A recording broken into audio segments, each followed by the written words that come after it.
E o fim chegou ao fim.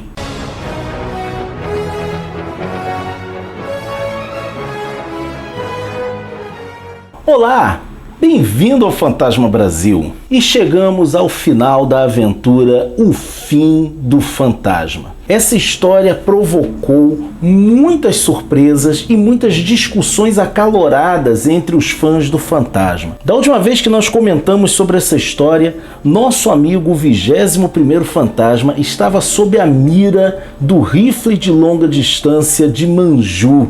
Ele havia inclusive levado um tiro muito sério na perna e estava dizendo para si mesmo que ele poderia conseguir, ele conseguiria, mas depois ele diz que não estava enganando ninguém e que ele não ia realmente sair daquela situação. E nós vimos toda a rememoração dele, da sua vida, em especial a sua vida ao lado de Diana. Na sequência, nós temos o fantasma tentando se levantar e sendo atingido diretamente no peito por um tiro certeiro de Manju. Esse é um tiro que o atravessa, inclusive. Nós o vemos cair, os seus óculos escuros vão parar longe e nós ficamos ali, né, na expectativa de ver o que iria acontecer, vendo o fantasma deitado no seu próprio sangue, até que nós o vemos tentar se levantar.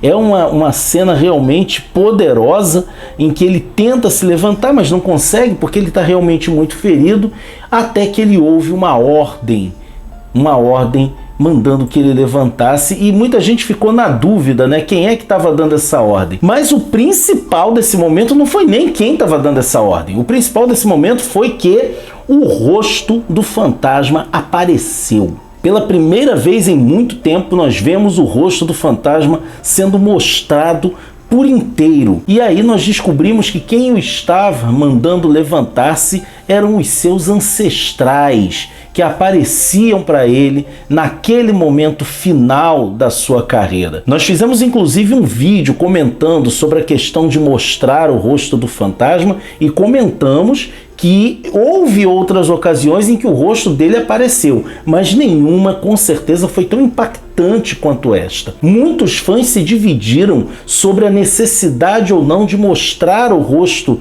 do espírito que anda nesse momento. Em uma recente postagem no seu blog, Tony DePaul explicou que houve mesmo uma discussão entre ele e Mike Manley a respeito da cor dos olhos do fantasma, e eles acabaram definindo que esses olhos seriam azuis. Mas continuando a sequência de história, nós vemos o fantasma se esforçando para ficar de pé. É uma cena impactante porque ele realmente encara a morte de frente, ele aceita o inevitável. Todo fantasma sempre viveu nessa linha tênue entre vida e morte, e o 21º não é diferente. É interessante que o 21º fantasma ainda tem tempo de fazer uma reflexão, dizendo que não foi nem o Python, nem o Nômade, mas alguém que ele nunca enfrentou e nunca enfrentaria. E ele até diz que não é tão ruim assim, é apenas a morte do fantasma.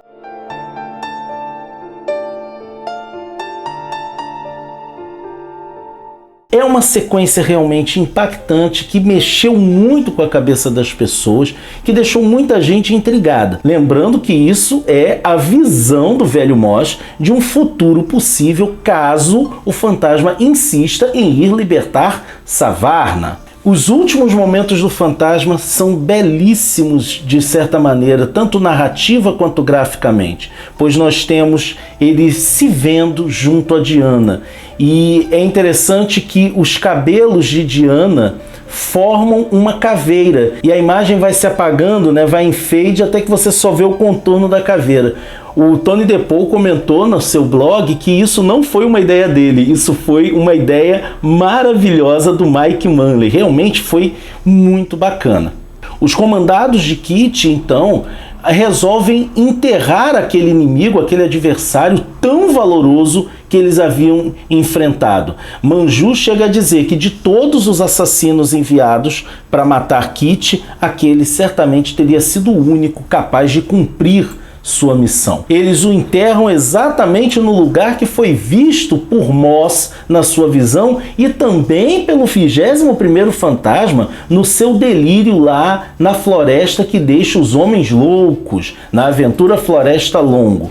Os soldados retornam e é então que Kit percebe, pelos objetos que eles trouxeram, Kit percebe que eles haviam matado seu pai. Mas condizente com a frieza que os fantasmas devem adotar e com o seu próprio comportamento, depois que ele se tornou esse comandante de homens querendo vingar a morte de Qiabs-Dord, ele não dá nenhuma mostra. Manju e Kit brindam aquele momento, né? Bebem em homenagem ao inimigo tombado, e Manju chega a perguntar para Kit se ele já pensou como é que teria sido a vida dos dois caso o invasor não tivesse atacado, que vida eles teriam tido. E Kit fala que não adianta pensar nisso, porque afinal de contas o invasor atacou. Manju então mostra a Kit os anéis que ela retirou do corpo do adversário caído, e ela fala, eles parecem antigos, e Kit diz, sim, porque eles são do século XVI. Manju então percebe que Kit conhecia aquele homem, mas Kit diz que não conhecia, ele desconversa, e era apenas uma história que ele conhecia sobre aquela pessoa. Quando Manju pede que ele conte para ela essa história, ele diz que nunca vai contar essa história e nem nenhum filho dele. A gente está vendo aí o próprio Kit assumindo que acabou a linhagem dos fantasmas. À noite, Kit pede a Manju, né, ele não consegue dormir, ele pede a Manju que o leve até o lugar onde aquele homem tombou. Ele pede que ela lhe mostre. Ele não diz nem que se importa, ele só diz que quer saber onde foi, afinal de contas foi uma luta e tanto. Kit vai sozinho até o túmulo de seu pai e conversa com o 21º fantasma. E ele fala, você era o último de nós, pai. A não ser que Heloise tenha feito o juramento, mas eu sinto que ela não fez esse juramento. Ele fala ainda, né, que o lugar dele era descansar lá, na cripta dos ancestrais, mas que Kit não tem como fazer nada a respeito disso. E de acordo com a profecia do velho Mos, um ano depois, Kit vai perecer numa batalha muito parecida com aquela em que o 21º fantasma irá morrer, caso ele liberte Savarna. Lembrando que tudo isso que Mos está dizendo tem como ponto fundamental o fato de que o 21º fantasma, ao libertar Savarna da prisão de Gravelines, vai ser gravemente ferido, vai ter uma febre alta e vai contar sobre o Senhor Jampa, que está lá na Cidade da Montanha, vigiando seu filho.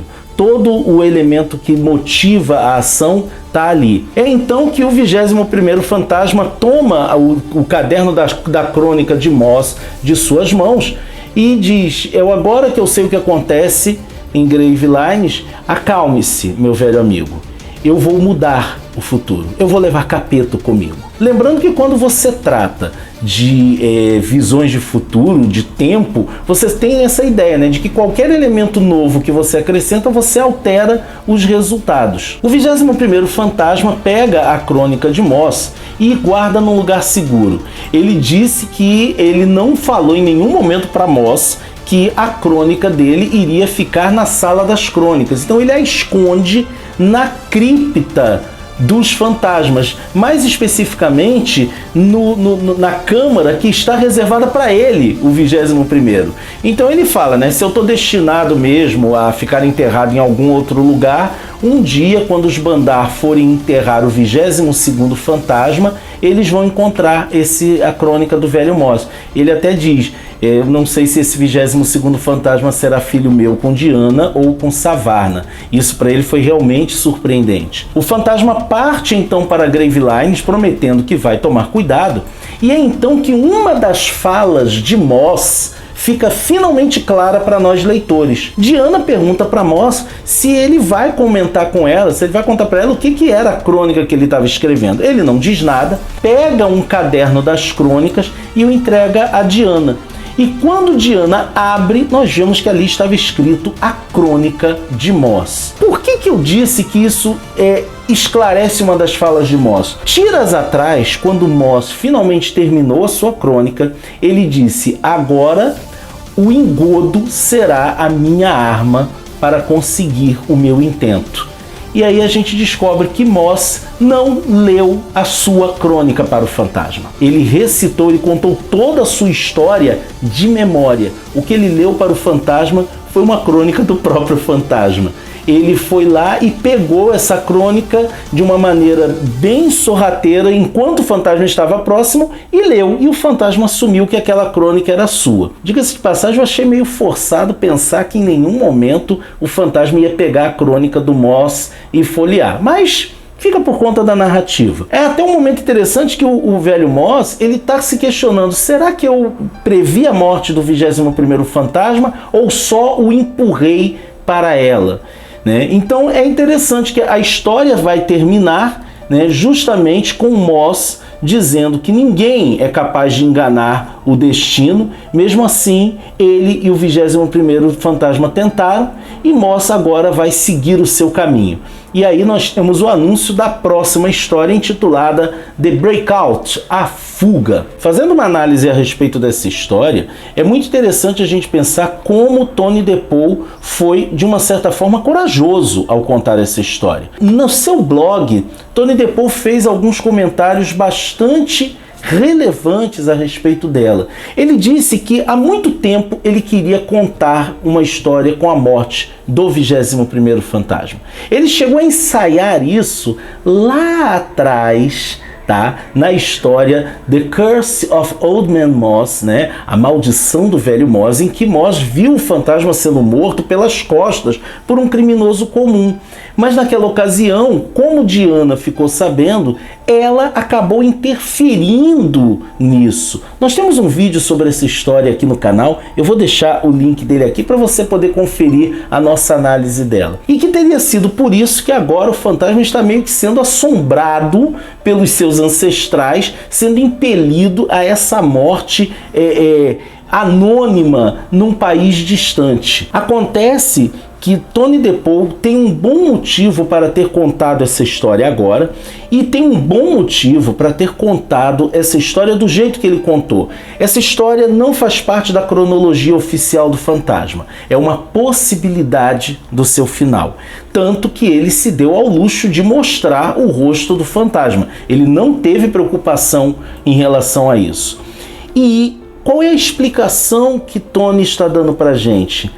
É que ele está prevendo o fim da linguagem das tiras de aventura. Não é segredo para ninguém que as tiras de jornal que contam histórias aventurescas estão com seus dias contados. Em vários lugares do mundo nós estamos vendo inclusive o cancelamento dessas tiras nos jornais impressos. Recentemente a Austrália sofreu com o término de anos dessas tiras em diversos jornais. A mesma coisa está acontecendo ao redor do mundo, inclusive nos Estados Unidos. Então é possível que em um futuro não muito distante, os syndicates como o King Features e outros resolvam parar de gastar dinheiro com histórias de aventura, parar de pagar escritores e desenhistas para escrever essas histórias. E dessa maneira, Tony DePaul disse: quando isso acontecer, mesmo que seja muito depois que eu tiver partido, eu gostaria de saber que os fãs do fantasma terão um final para as aventuras do 21º fantasma. Na realidade, a análise que Tony DePaul faz, e que eu concordo, diga-se de passagem, é de que a morte do 21º fantasma já deveria ter acontecido há muito tempo, mas faltou a Lee Falk a coragem necessária para isso. É como se Falk estivesse dizendo: olha, o fantasma é o 21º e acabou, sabe? Não tem outro. O 21º fantasma é aquele que representa a essência do personagem. Ele representa a essência do que é ser o fantasma. Mas assim é uma maneira que Tony DePaul encontrou de contar a sua possibilidade de final para essa aventura, para esse personagem ao qual nós amamos tanto. Nós vamos continuar tendo histórias do fantasma durante algum tempo, durante um bom tempo, ao que tudo indica. Mas não podemos fechar os olhos para o fato de que a linguagem das tiras está realmente com seus dias contados. Isso não dito por mim, que sou um mero leitor, mas dito justamente por essas pessoas que trabalham nesse meio e que estão vendo chegar esse momento em que as histórias vão parar de ser produzidas e nós vamos ficar apenas com as repetições. Quando isso acontecer, de acordo com a vontade de Tony DePaul, nós teremos essa história, o fim do fantasma, sendo contada. Ele ainda sinaliza que esse arco deve durar pelo menos mais uma ou duas aventuras e que depois ele vai continuar contando outras histórias. Mas ele precisa de pelo menos mais uma ou duas aventuras para fechar o arco que ele começou ao contar, né, o fim do fantasma, o fim do 21º fantasma. Particularmente eu tenho gostado muito desse arco de histórias, tenho apreciado bastante e espero ver ainda um desenvolvimento muito grande dele. E espero também que o King Features nunca pare de publicar aventuras inéditas do espírito que anda.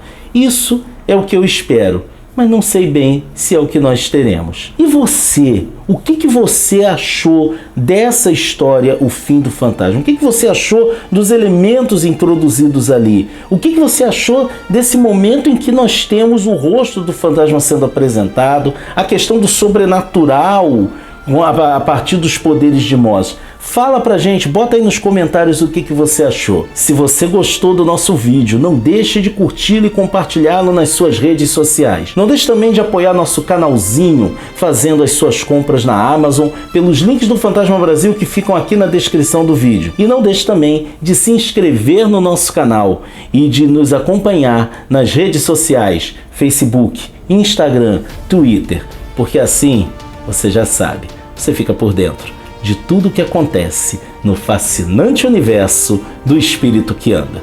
Ok? Vejo você por aí, hein?